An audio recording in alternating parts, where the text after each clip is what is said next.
hoje à noite eu quero falar sobre a ousadia de você ser boca de Deus sobre a face da terra.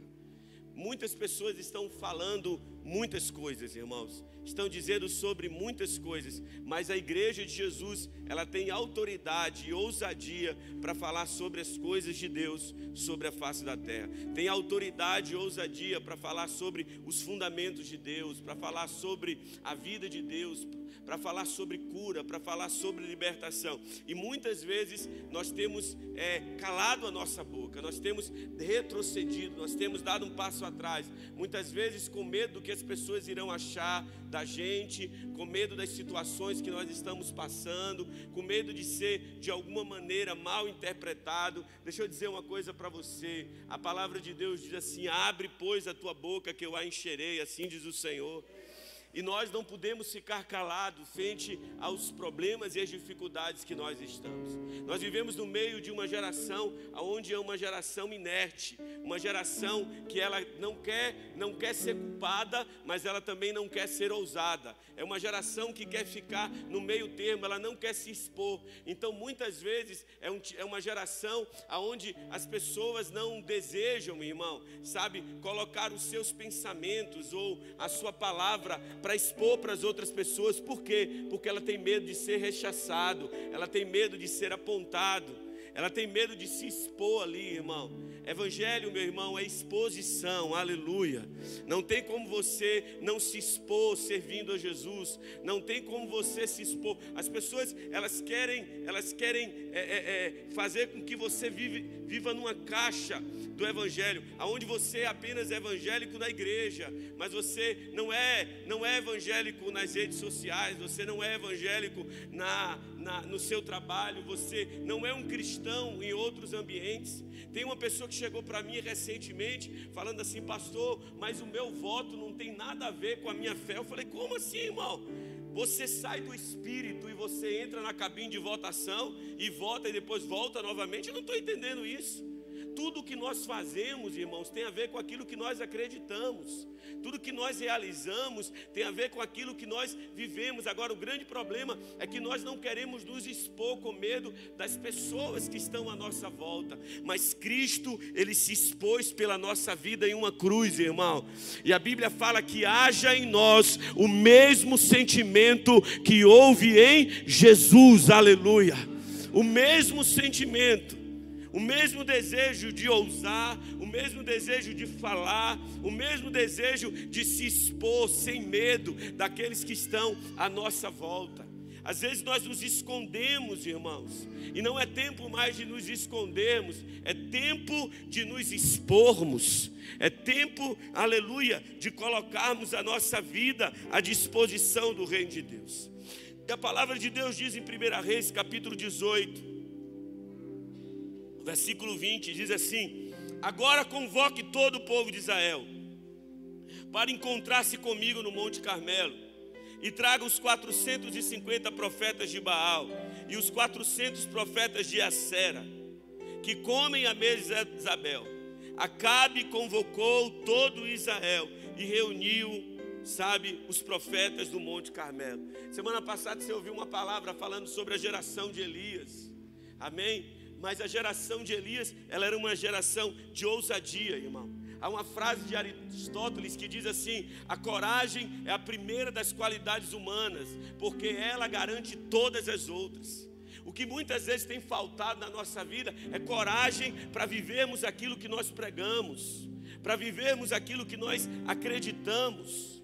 A coragem, irmão, é a resistência ao medo, domínio do medo. E não a ausência do medo. Você pode até estar com medo, irmão, mas você tem coragem de prosseguir. Você pode até estar com medo, mas você não vai retroceder na sua fé. Você pode até estar com medo do que as pessoas vão estar dizendo, mas você vai botar a sua cara a tapa, meu irmão, sem ter medo de ser ressachado pelos amigos da empresa, sem ter medo de ser ressachado pelos amigos do futebol. Não, você precisa começar a se expor. Jesus, ele falou: não se acende uma lâmpada e coloca ela debaixo da cama, irmão. A lâmpada ela só tem utilidade quando ela é colocada onde? No velador, para que ela ilumine todos que estão à sua volta. Deus ele dá uma palavra para Ageu, lá no livro de Ageu, capítulo 2, versículo 4. Ele diz assim: coragem, Zorobabel, declara o Senhor. Coragem, sumo sacerdote Josué, filho de Josadaque. Coragem ao trabalho, ó povo da terra, declara o Senhor, porque eu estou com vocês, assim diz o Senhor dos exércitos.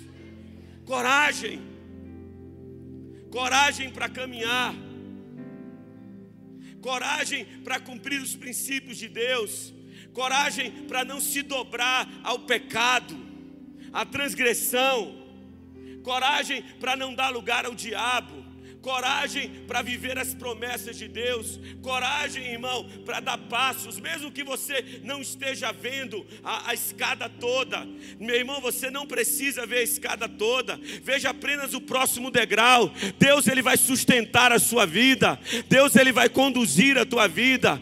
Você não está só, Ele é aquele que te pega pela tua mão direita, Ele é aquele que te sustém, é Ele quem guia os teus passos, é Ele quem direciona a sua vida.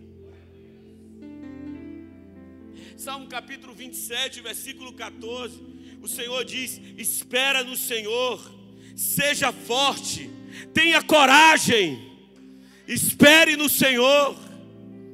Espere no Senhor. Não sei, meu irmão, se você sabe, está esperando algo de Deus, mas a sua espera ela não pode ser uma espera inerte. Você precisa esperar com coragem, com coragem,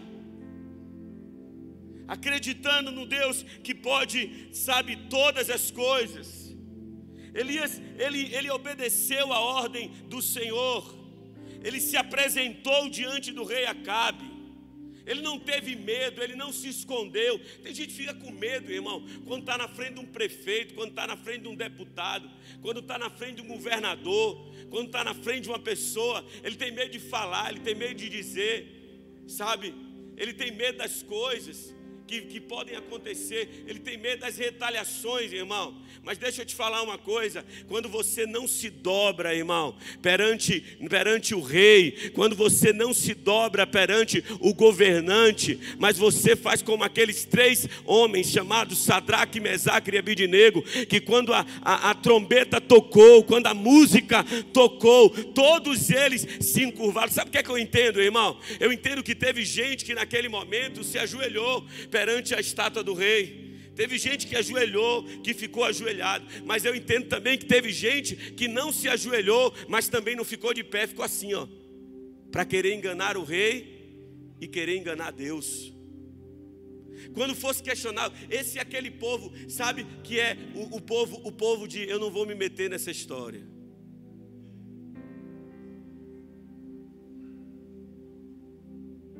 É o povo do voto nulo.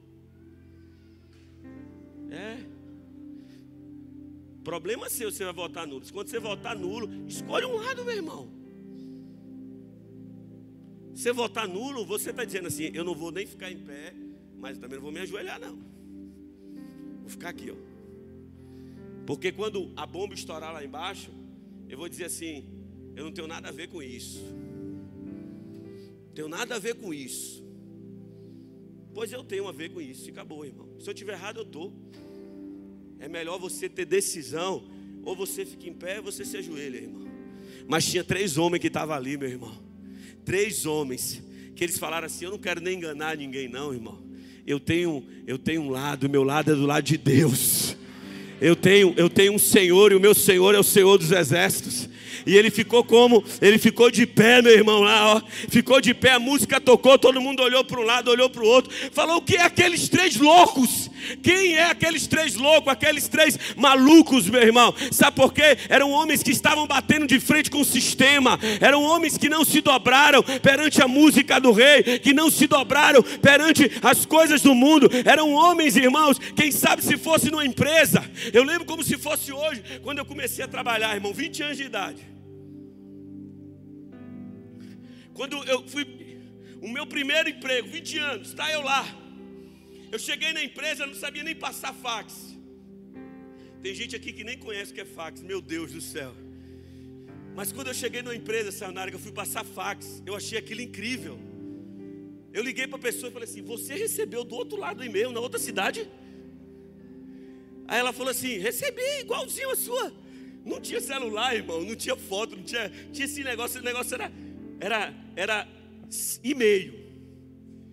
E-mail, e não tinha scanner também, para escanear a folha e mandar por e-mail, não. Você passava o fax lá. Eu lembro que a gente tinha um contrato com o governo do estado, irmão.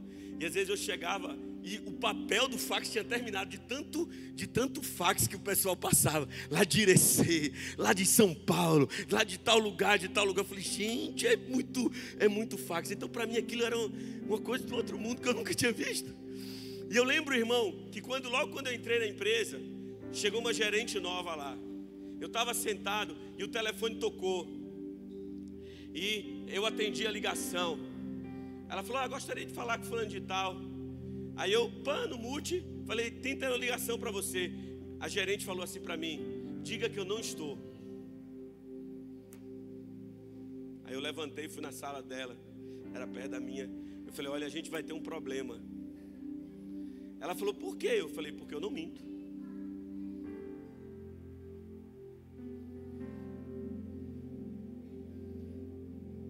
Aí ela falou assim, ela olhou para mim.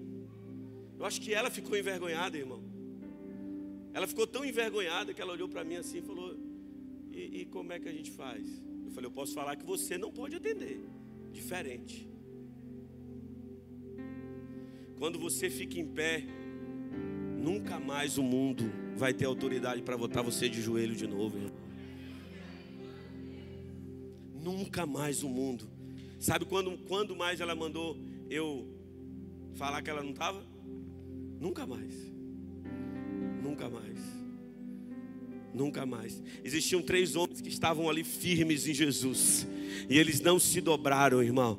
Não se dobraram perante a música, não se dobraram perante o sistema, não se dobraram, não fizeram meia boca. Eles ficaram em pé. Aqueles homens foram presos, aqueles homens foram jogados, acorrentados. Aqueles homens foram levados para a pior morte que existiria naquela época, uma afronta. Aqueles homens eram homens escolhidos do rei, irmão. A Bíblia fala que o rei, ele tinha mandado escolher homens em Israel que fossem sábios, cheios de inteligência e sabedoria. E Sadraque, Mesaque e Abidnego estavam no meio desses homens. Eles serviam ao rei, eles estavam ali junto do rei. O rei tinha até um apreço pela vida dele, tanto que no dia da morte dele, no dia que eles iam ser jogados na fornalha de fogo, aonde estava o rei? O rei estava lá. O rei estava lá perante todo aquele processo. Prendem Sadraque, Mesaque e Abidnego, levam ele. E eu fico imaginando Sadraque, Mesaque e Abidnego indo, meu irmão, para aquela fornalha de fogo. Mas eles não estavam indo de cabeça baixa, eles não estavam indo chorando, eles não estavam indo com medo, eles não estavam indo, sabe, irmão, com incerteza no coração. Meu irmão, você precisa tirar do seu coração a incerteza, porque a incerteza, irmão, ela gera incredulidade na sua vida, ela vai gerar na sua vida falta de ousadia. Sadraque, Mesaque e Abidnego não, eles continuaram caminhando, eles estavam marchando firme, meu irmão, eles estavam marchando firme no propósito que eles tinham. Ele sabia que o Deus dele não era um Deus morto, mas o Deus dele era um Deus vivo. Ele sabia que o Deus que falou com ele era o Deus que poderia livrar eles da fornalha de fogo. Você crê que o Deus a quem você serve, ele pode te livrar da fornalha de fogo, meu irmão? Você crê que o Deus que você serve, ele pode te levar da boca dos leões, meu irmão? Ele pode te livrar do mau homem, do homem mau. Ele pode te livrar das situações difíceis. Eles acreditavam, eles continuavam caminhando, Léo. Eles estavam ali caminhando. A Bíblia fala que os homens que levaram ele lá fizeram um arranha-céu. Não foi o rei que mandou aumentar a fornalha 7 vezes mais. Foram os inimigos que mandaram aumentar a fornalha 7 vezes mais. Foram os homens que queriam ver a destruição de Sadraque, Mesaque e Abidnego. os inimigos, irmão. Mas a palavra de Deus diz que os inimigos vão cair por terra. Que todos os inimigos de Deus cairão por terra. Todos os inimigos de Deus cairão por terra, irmão. Aleluia, aleluia. Essa mensagem, meu irmão, não é uma mensagem triunfalista, mas é para dizer para você que Deus está levantando um tempo onde os inimigos de Deus da sua vida, eles cairão por terra. Mas você não pode mais ficar prostrado, você não pode mais ficar parado. Você precisa se levantar hoje e falar: eu tenho um Deus vivo, eu sirvo a Ele e eu não vou me dobrar a nenhum outro Deus. Em nenhum outro eu terei confiança, apenas o Senhor da minha vida. Aqueles homens foram empurrados, jogados dentro de uma fornalha de fogo. E a Bíblia fala que até o homem que colocou ele lá dentro, ele morreu de tão quente que estava a fornalha. Mas a Bíblia fala que em um certo momento o rei falou: nós colocamos três homens lá dentro, mas tem 4. A conta não bate. Eles estão andando em círculo e parece que eles estão conversando alguma coisa, aleluia. Eles estão falando sobre isso. Eles estão conversando sobre algo. Eles continuam caminhando lá. Eles já eram para estar mortos. Quem sabe, meu irmão, alguma pessoa já olhou para você e disse: ah, já era para estar morta. O ministério dela era para estar morta. A vida dela já era para estar morta. O casamento dela já era para ter acabado. A vida dela já não tem mais valor nenhum. Sabe, não, ela não é mais crente, ela não serve mais o Senhor. Mas não importa aquilo que o homem disse. A última palavra, ela vem dos céus sobre a sua vida, meu irmão.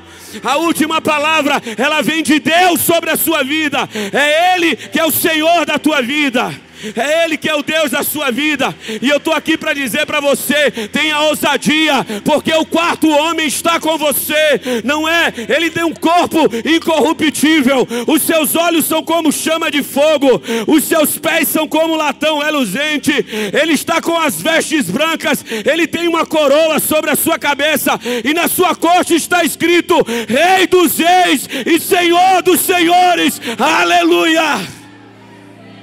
Ele está comigo. Você precisa entender quem está com você. Quem está com você? Elias, ele vai para um encontro inusitado, sabe? E Deus começa a agir. Naquele momento, Acabe procurava Elias para matá-lo, sabe? E quando o encontra, ele não faz nada. Ele apenas prefere uma palavra de intimidação. E ele olha para Elias e ele chama Elias de perturbador. Ele é um perturbador. Levanta suas mãos e diz assim: eu sou um perturbador, meu irmão.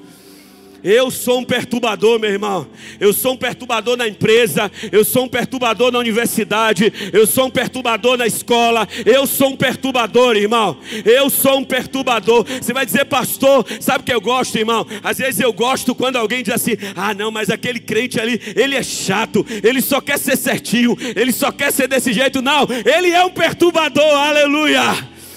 Ele é um servo e uma serva do Senhor. 1 Reis capítulo 18, versículo 18.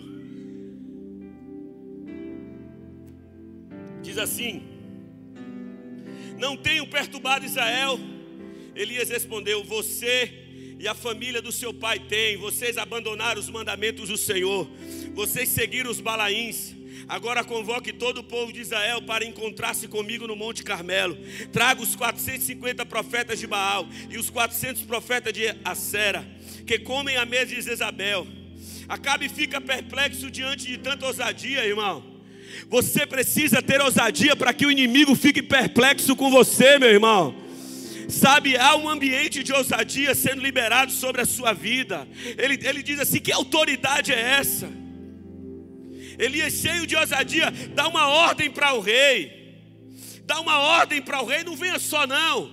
Traga os seus 850 profetas.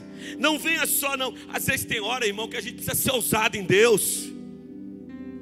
Às vezes tem hora que a gente precisa orar com ousadia em Deus. Não é só dizer assim: Senhor, seja feita a tua vontade, morrendo ali.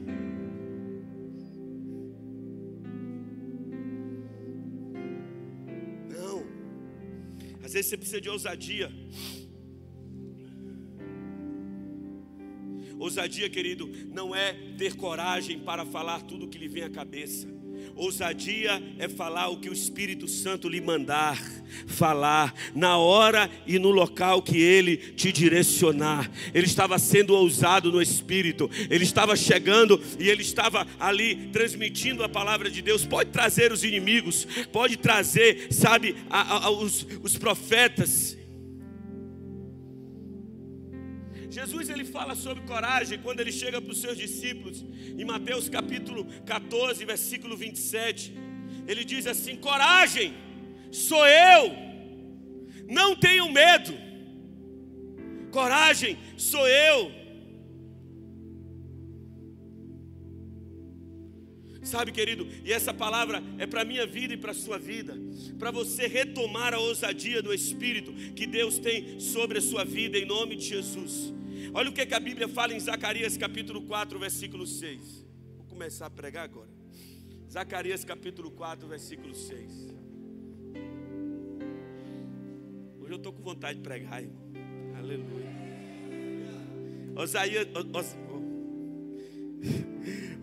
O livro de Zacarias capítulo 4, versículo 6. É um texto muito conhecido que diz assim: esta é a palavra do Senhor para... Diga seu nome agora bem alto. Eu vou falar e você vai falar seu nome bem alto. Esta é a palavra do Senhor para Neto.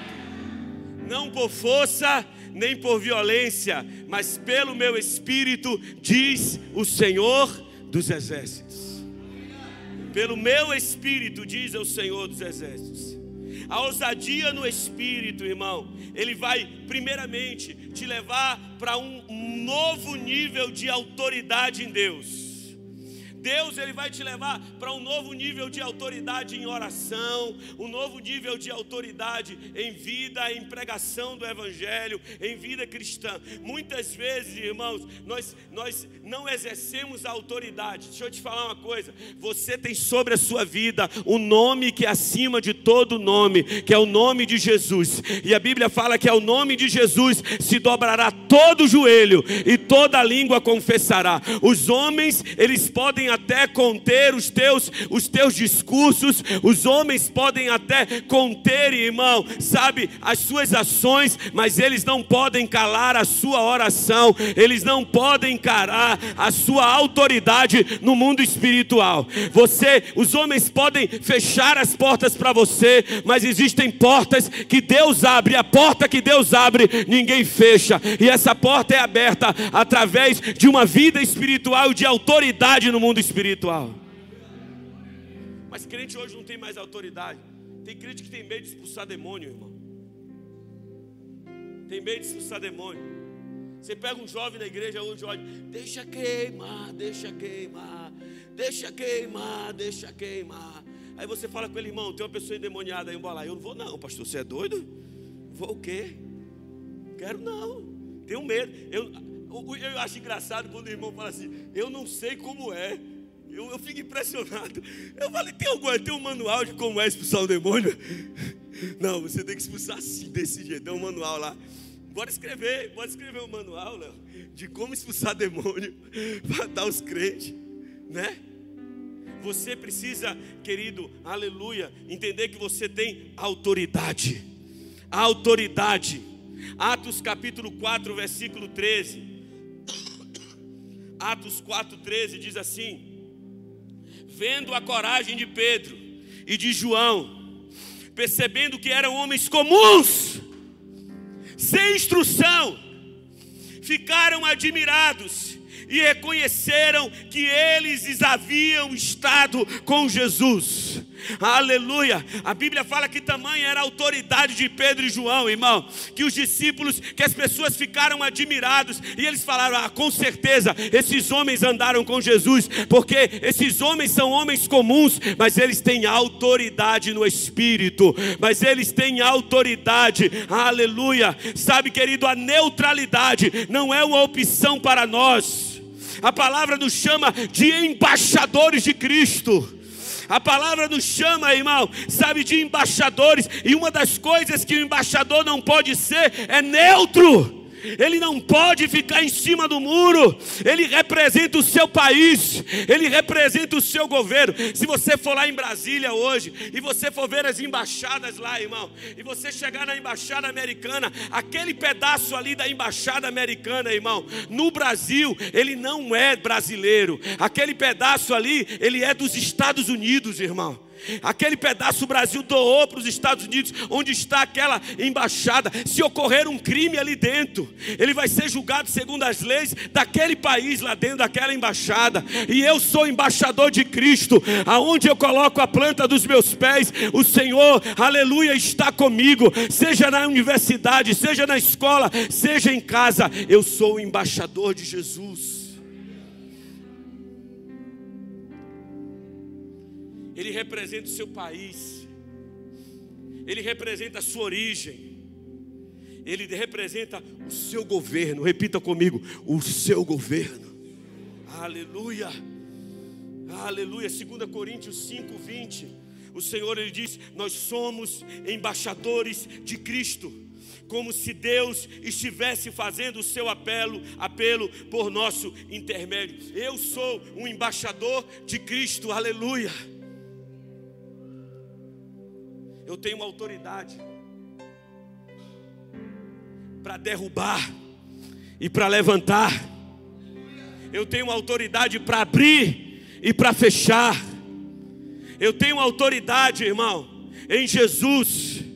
Você tem autoridade em Jesus para lançar fora o medo. Você tem autoridade em Jesus para lançar fora, irmão, sabe, a tristeza. Porque a palavra de Deus diz que na presença de Deus, até a tristeza, ela salta de alegria, meu irmão. Você tem autoridade em Jesus. Em nossos dias, irmãos, a passividade, a neutralidade, o medo tem levado muitos homens à ruína. É inadmissível que durante um conflito um embaixador fique neutro, omisso. Ele será questionado, posto à prova. Espera-se que a voz dele seja ouvida.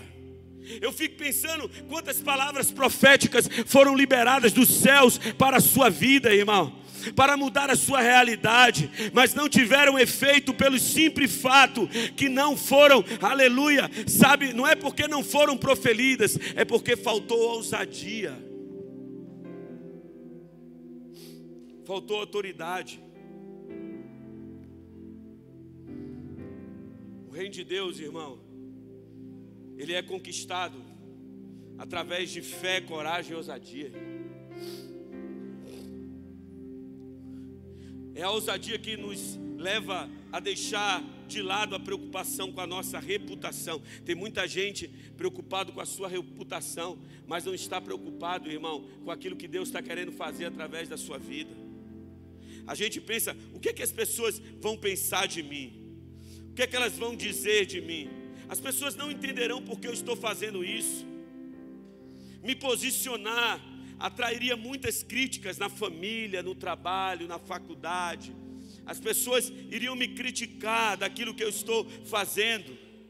Muitos acham que não precisam envolver-se em questões polêmicas.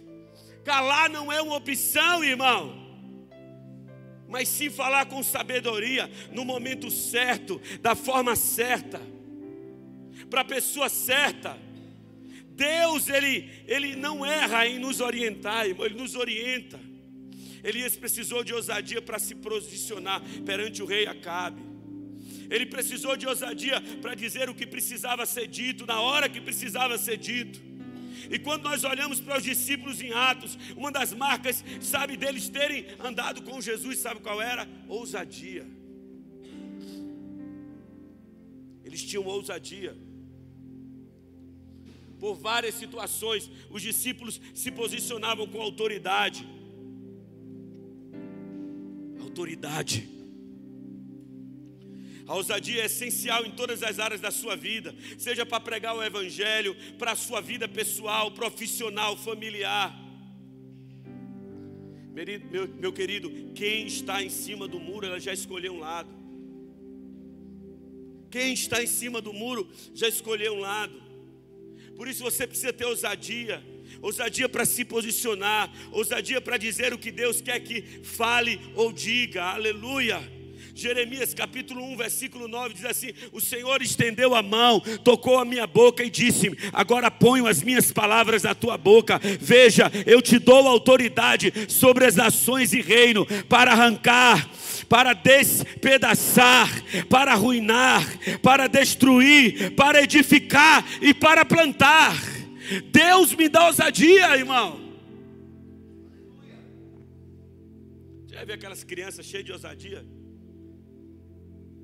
Está faltando um pouquinho de ousadia na gente, irmão. Ousadia para entender que o Deus a quem nós servimos, Ele é o Senhor dos senhores e o Rei dos reis. Que Ele nunca perdeu uma batalha. Que Ele é aquele que tem todo o poder sobre os seus ombros, que tem toda a autoridade sobre a face da terra, que Ele é mais importante do que o prefeito dessa cidade, que Ele é mais importante do que o governador do estado, que Ele é mais importante do que o presidente da república, que Ele é mais importante, irmão, do que qualquer governador, qualquer homem, porque é Ele que coloca reis e é Ele que tira reis, é Ele que determina tempos e estações na vida das pessoas. Então Ele tem todo o poder sobre todas as coisas. Ele tem poder sobre a sua família, Ele tem poder sobre a sua casa, Ele tem poder sobre os seus negócios. Se Deus quiser prosperar a sua vida nesse momento, Ele vai trazer prosperidade sobre você, mesmo que os homens digam não, mesmo que a família diga não, mesmo que as pessoas digam vai dar errado. Se Deus disser vai dar certo, meu irmão, operando Deus, ninguém impedirá. Ele é o Senhor dos senhores e o Rei dos reis. Segundo, a ousadia vai te levar a responder ao seu chamado, irmão. Todos nós temos um chamado de Deus. Nós somos chamados para impactar as nossas realidades. Impactar as nossas realidades.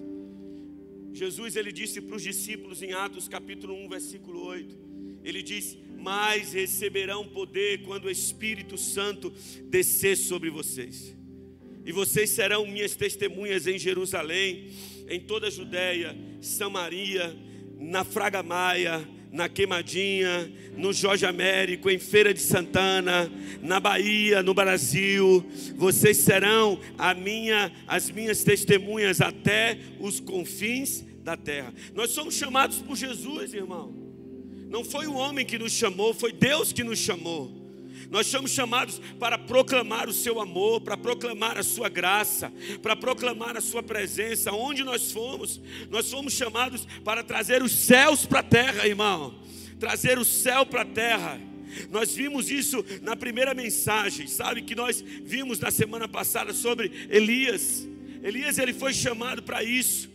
Nós fomos chamados para viver o chamado. Eu conheço muitas pessoas que não tinham a personalidade ou a capacidade de liderar, mas elas buscaram a Deus e Deus deu isso para elas.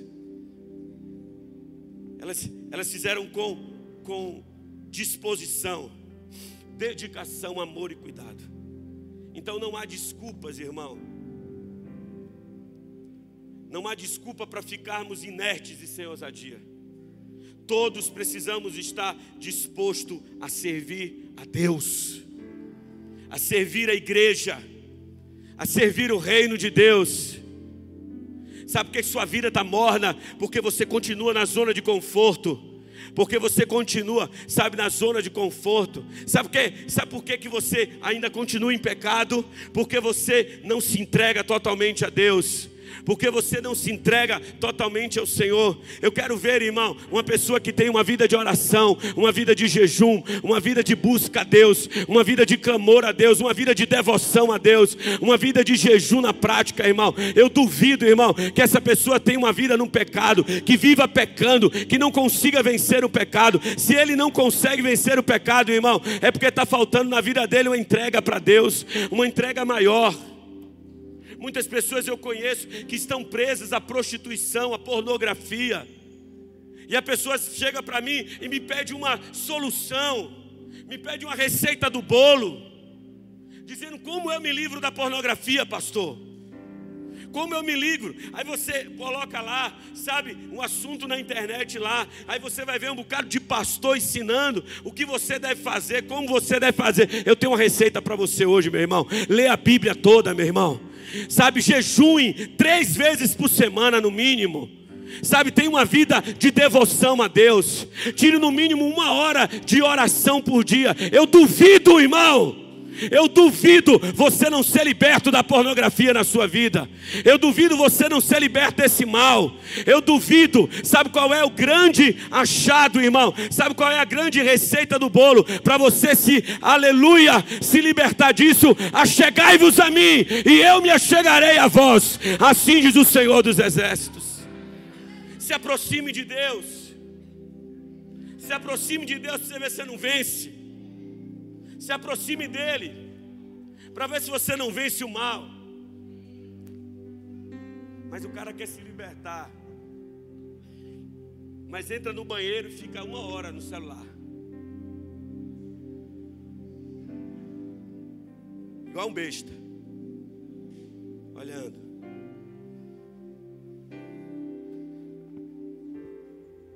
A mulher vai deitar e ele fica na televisão. Entenda uma coisa, irmão. Quando a mulher diz assim: vou dormir, é porque ela vai dormir. Mas quando ela diz vou deitar, é porque não vai dormir, irmão. E o beijo está lá.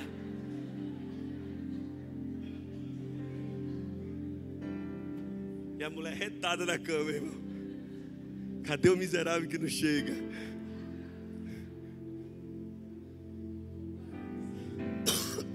Não comparece. Faltou, tomou falta hoje. Você quer se libertar? Busca a Deus. Busca a Deus. Olha para mim aqui. Não é a oração de um pastor na sua cabeça que vai libertar você da pornografia. O que liberta você da pornografia, sabe o que é? Conhecereis a verdade e a verdade vos libertará. Conhecereis a verdade e a verdade vos libertará. Conhecereis a verdade e a verdade vos libertará. Vos libertará. Vai, irmão. Eu senti, irmão, eu pago para ver. Ah, pastor, eu senti vontade de acessar a pornografia. Abre a Bíblia na hora. Duvido você ficar sentindo vontade. Duvido. Lê a palavra. Se alimenta da palavra. Começa a buscar a palavra. Começa a ter uma vida com Deus. Você vai ver que todas as vezes que você sentir vontade, você lê a palavra. Todas as vezes que sentir vontade, você lê a palavra. Todas as vezes que você sentir vontade, você lê a palavra. Todas as vezes que você sentir vontade, lê a palavra. Você vai parar de sentir vontade e você vai começar a ter prazer na palavra. E a Bíblia fala, irmão, que aquele que tem prazer na palavra, ele é como uma árvore plantada junto aos ribeiros de água, a qual dá o seu fruto na estação própria, as suas folhas não caem, e tudo quanto ele fizer será próspero e abençoado, porque ele está alicerçado na palavra. Agora, crente ruim, tu tem 10 anos de igreja e tu nunca leu a Bíblia toda. Vem para o culto e deixa queimar. Chega em casa e nada, irmão. Pastor, o pecado está entrando na minha... Claro, com esse tanto de brecha, como é que não entra? Como é que não entra? Eu amo, mas tem crente que está se alimentando, como é o nome do aplicativo? Glorify, né? Como assim? Como é que fala esse nome? É Glorify, é isso mesmo? Eu quis falar errado, falei certo? Aí o crente acha, deixa eu ver que é a palavra do dia. Eu vou aqui, pai, compartilha. Ótimo, pode usar a palavra do dia, irmão. Você gosta? Gosta. Não tem nenhum problema não. Mas qual foi a última vez que você leu a Bíblia toda? Qual foi a última vez que você se dedicou à palavra? Qual foi a última vez que você se inclinou para ler ali uns 3 capítulos da Bíblia por dia? Para meditar na palavra de Deus? A Bíblia fala que eu preciso meditar na palavra de Deus de dia e de noite. Sabe por quê, irmão? De dia e de noite. Repita comigo, de dia e de noite. É em todo o tempo, irmão. A palavra de Deus diz que elas têm que estar perto de mim, sabe, na minha cabeça e no meu coração. Ela tem que estar perto de mim de dia e de noite. Ela tem que estar no meu coração de dia e de noite. Ela tem que estar na minha mente de dia e de noite. E eu preciso viver a palavra de Deus. Eu preciso conhecer a palavra de Deus. Eu preciso estar próximo da palavra de Deus. Mas o cara tem 10 anos de igreja. Você fala com ele assim, abra em Naum, capítulo 1. O cara morre. Sabe, ele gosta daqui da comunidade, sabe por quê? Porque o texto vem para cá. E aí ele não fica perdido. Aí quando fala, o menino já bota lá. E aí, graças achou, já posso ler junto. Quase passei por um bocado agora. O cara está lá procurando Naum, lá perto de Apocalipse. Será que é perto de Apocalipse? Eu acho que é no início, deixa eu ver aqui onde é. Deixa eu ver se é no início. 10 anos de igreja, irmão. Como é que vai ter ousadia desse jeito? Como é que vai ter ousadia no espírito desse jeito? Se você não conhece, repita comigo, eu só tenho ousadia em cima daquilo que eu conheço. O que eu não conheço, eu não tenho ousadia. Eu só tenho ousadia na palavra se eu conhecer a palavra. Aleluia. Aleluia. Jesus chamou rudes pescadores, galileus que mudaram o mundo, irmão. A Bíblia fala que o chamado de Pedro foi assim, sabe? Diz lá que no mesmo instante eles deixaram as suas redes e seguiram a Jesus. Logo se diziam em outros povos acerca desses que ousadamente obedeceram ao chamado, irmão. Atos capítulo 17, versículo 6. Olha o que diz em Atos capítulo 17, versículo 6. Sabe, Elias foi chamado de quê? De perturbador de Israel. Olha o que os discípulos foram chamados. Em Atos capítulo 17, versículo 6.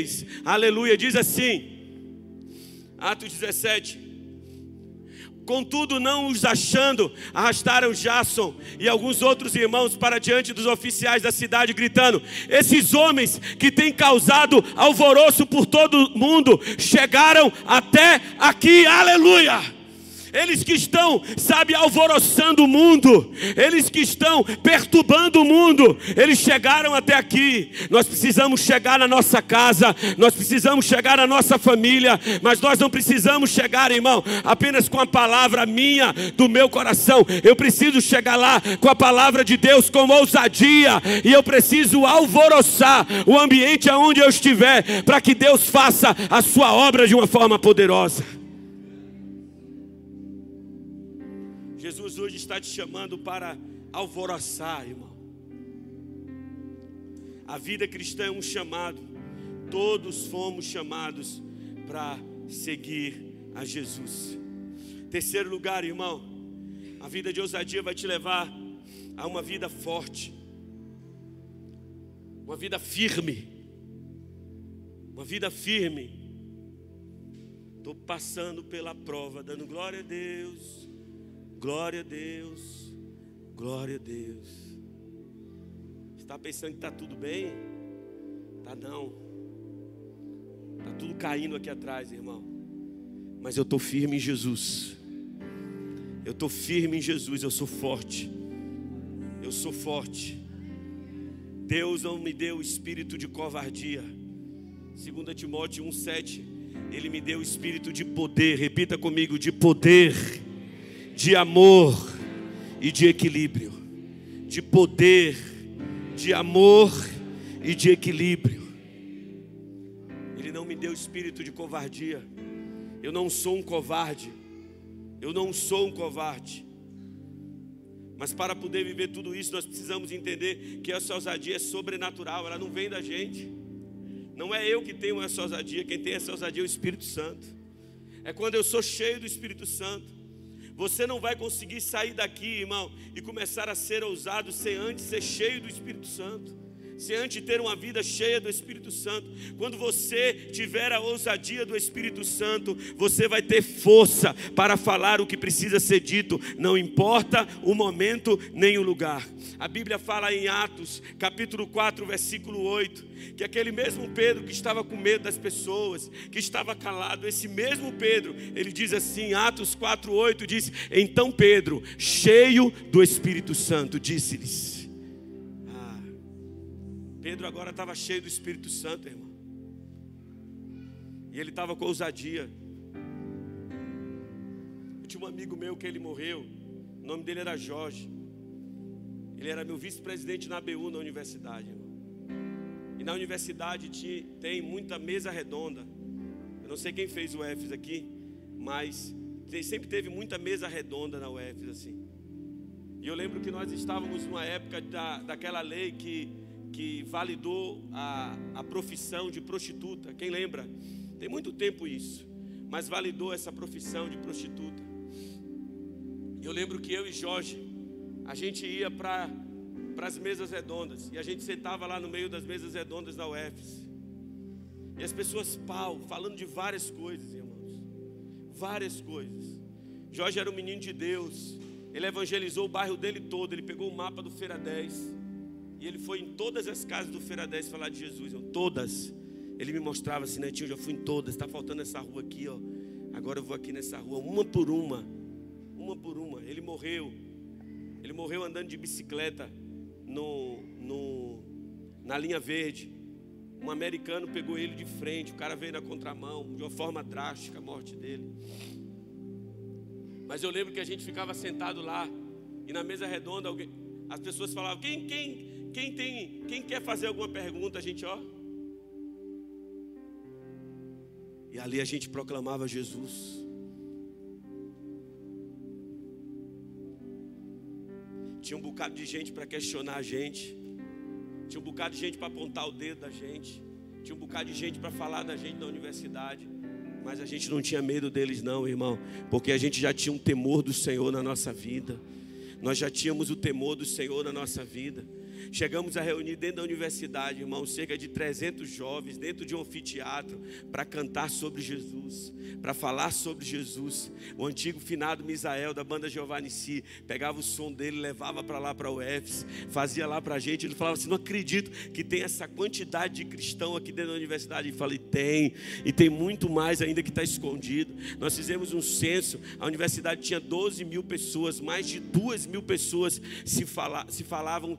se declararam como evangélica, irmão, dentro desse censo, dentro da universidade, irmão. Onde é que estavam essas 2 mil pessoas? Estavam escondidas com medo de se expor, com medo de colocar a vida dela para fora. Não, porque eu estou aqui para estudar, não, meu irmão, eu estou aqui para proclamar o reino de Deus. E de quebra Deus ia me dar um diploma, irmão, Deus ia me dar o diploma ali. Mas nós estávamos ali, chegamos ao ponto, irmão, de alvoroçar tanto a universidade, que a reitoria mandou chamar a gente. Reunião com o reitor e a vice-reitora. A vice-reitora olha para a gente e fala, quem são vocês que estão reunindo jovens aí dentro da universidade? Eu falei, nós somos crentes. É só já ouviu falar de crente. Agora é crente mesmo, de igreja. De igreja, a gente é menino de igreja. A gente não é menino, não sou nem nada político, não, é de Jesus. Por isso quando eu vou para a escola, que a diretora me pergunta, vocês vêm fazer o que aqui? Eu falei, a gente vem falar de Jesus, professora. E no final, a gente faz apelo para aceitar Jesus. É desse jeito. A senhora entende? Eu entendo. Pode vir. Eu falei, então tá bom. Aí eu vou. Vou ficar floreando. E ainda tem uma diretora que faz uma mesa lá, meu irmão. O último que a gente foi, fez um café da manhã e falei, glória a Deus. Deus honra os seus. Aleluia. Eu lembro que o pessoal na UEF falava assim, pastor, não era pastor na época, falava assim, Netinho, a gente vai chamar de como? Eu falei, vai chamar de culto. Mas culto ninguém vem, você vai ver que vai vir. Pode botar o nome culto aí. culto no anfiteatro do módulo 2. Culto. Eu sou crente, irmão. Eu sou crente. O reitor olhou para mim e falou assim: mas vocês estão conseguindo reunir tantos jovens? Vocês são algum movimento estudantil? Eu falei: somos. Mas a gente tem um líder, que ele está aqui agora também. O senhor não está vendo ele, mas ele está aqui. E o nome dele é Jesus, ele é o líder do movimento. É ele que manda no movimento todo. O reitor olhou assim para mim, falou assim: eu queria chamar vocês aqui, sabe por quê? Porque ele não falou isso, mas foi Deus que mandou ele falar isso, irmão. Ele falou assim: porque eu queria dar uma sala para vocês, eu queria dar uma carteirinha para vocês, que vocês vão tirar xerox de graça dentro da universidade, vocês vão fazer cartazes para os eventos de vocês, nós queremos dizer para vocês que nós estamos aqui, aleluia. E eu falei: eu também estou aqui, meu irmão. Agora eu estou sendo percebido. Você vai ser percebido quando você começar a alvoroçar, irmão, as pessoas que estão à sua volta. Quando você começar a alvoroçar a sua família, a sua casa, a sua rua, a sua igreja, as pessoas vão começar a perceber você. A gente fazia tudo na universidade, não pagava nada, irmão. Tudo de graça.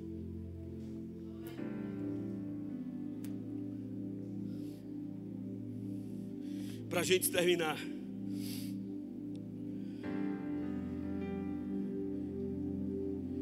o Espírito, a ousadia, vai te levar para uma vida de conquistas em Deus. Quantos querem conquistar nessa noite? Aleluia. Mas a conquista não é, irmão, porque você é bom ou porque você é ruim. E eu quero finalizar com esse texto aqui agora. Aleluia.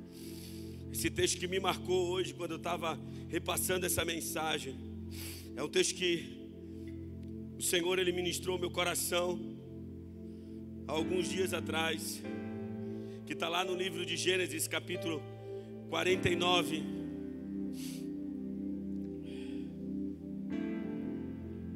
Gênesis capítulo 49, versículo 8. Gênesis 49, 8.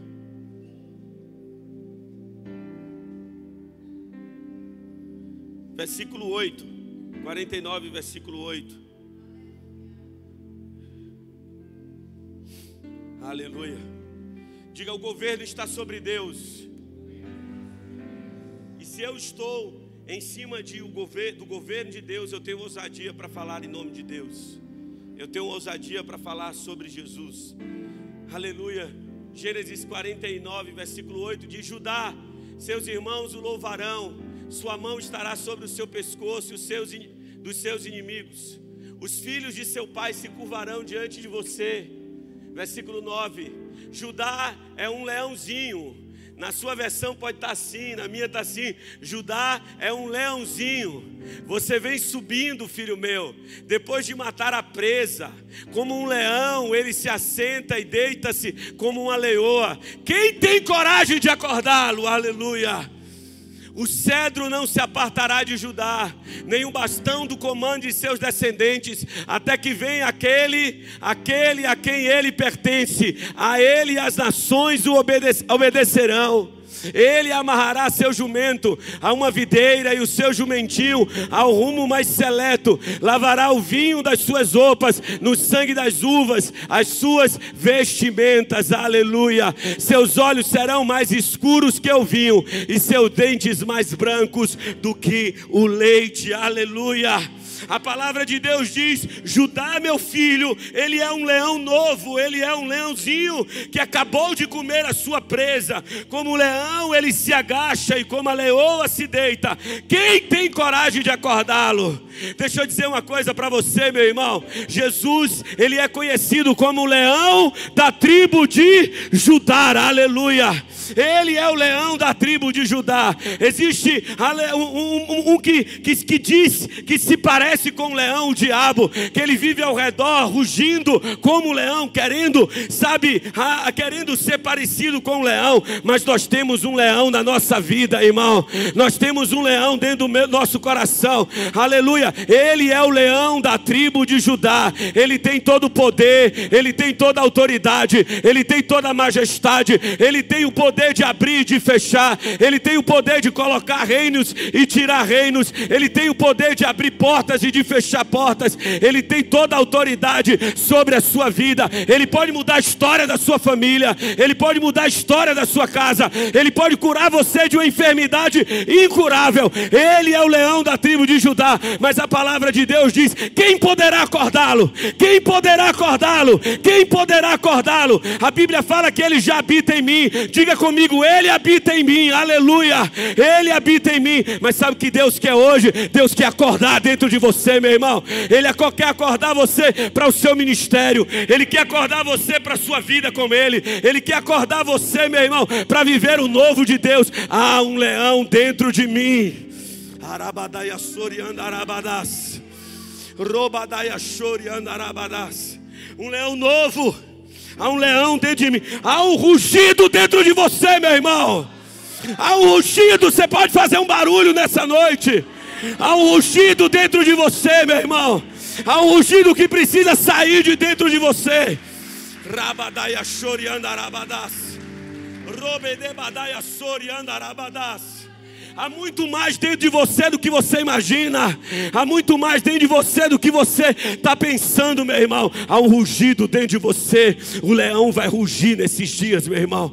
O trono, aleluia, não está vazio. O trono, ele tem um leão, aleluia. O trono, ele tem um Deus todo-poderoso, aleluia. Nesses últimos tempos, ele vai rugir.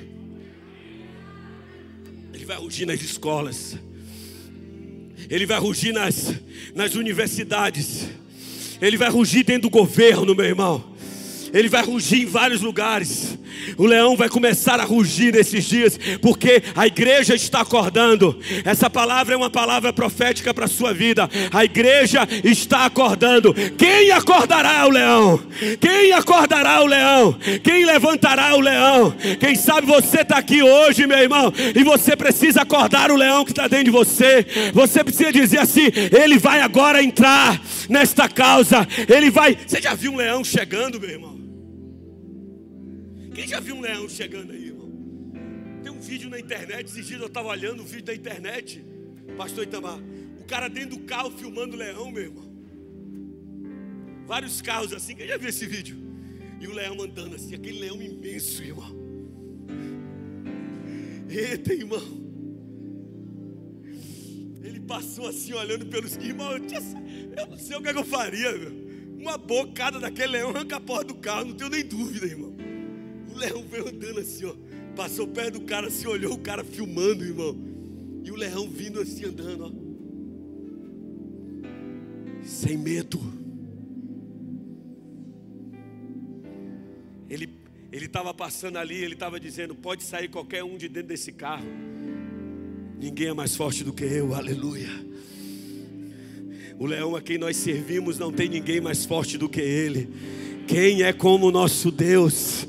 Ele é poderoso, Deus de batalhas, Deus de guerra. Quem vence a batalha, irmão, não é o príncipe da guerra, mas é o príncipe da paz.